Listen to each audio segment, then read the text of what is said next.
Stop adding LifterLMS students one by one, hand your AI a list of names and emails, and get everyone enrolled in one pass. I'll show you the finished roster first. Here's the result. 4 students on my site, each already enrolled in hosting at Casa Corral, 1 list, 1 pass, not 20 clicks.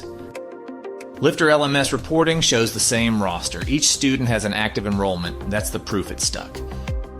This is the free WPVibe cookbook recipe, a beginner user's job once your course is published and your site is connected.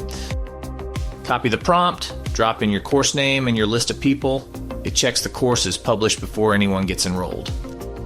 I drop that into my AI. It confirms the course, creates only the new accounts, and enrolls everyone after I approve the creates.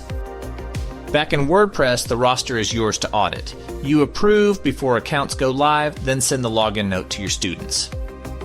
Grab the full prompt free in the WPVibe cookbook, run it on your connected site, and subscribe for more WordPress AI recipes.